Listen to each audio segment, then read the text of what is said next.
Matapos magdeklara ng outbreak, BARM naglunsad ng malawakang bakunahan kontra tigdas.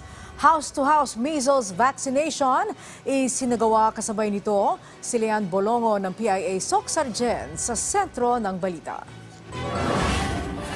Isinasagawa sa iba't ibang lugar sa rehiyon ng Bangsamoro ang malawakang pagbabakuna kontra measles o tigdas matapos magdeklara ang Ministry of Health ng BARM ng outbreak sa rehiyon kamakailan. Sa lungsod ng Cotabato ay nag-deploy ang Cotabato City Health Office ng 147 na mga grupo ng medical field workers para bakunahan ang higit 73,000 na bata kontra tigdas. Isinasagawa sa lungsod ang house-to-house measles vaccination upang masiguro na lahat ng batang may edad 6 na buwan hanggang 9 na taong gulang ay mabakunahan laban sa naturang sakit. Sa ating po mga Cotabateño, sana po suportahan nyo ang vaccination drive namin dito sa city.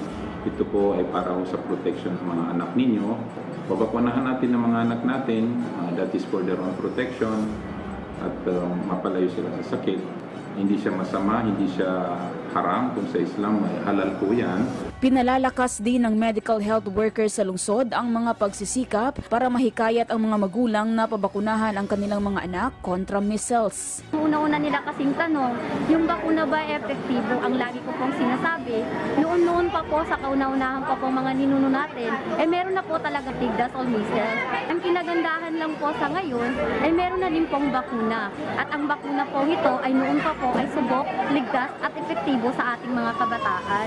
Mayroon ding mga naka-standby na medical field workers sa iba't ibang mga pampublikong lugar sa lungsod para sa mas malawak na saklaw ng pagbabakuna. Kailangan talaga mabakunahan ng ang mga anak ko kasi siyempre iwas tayo sa sakit, yung tigdas. Siyempre yung tigdas kasi minsan delikado yan, nakakahawa din. So para sa protection ng mga anak ko, kailangan ko na mabakunahan sila for their protection. Mula dito sa Cotabato City, Lian Bolongon ng PIA Soc-Sargen para sa Pambansang TV sa Bagong Pilipinas.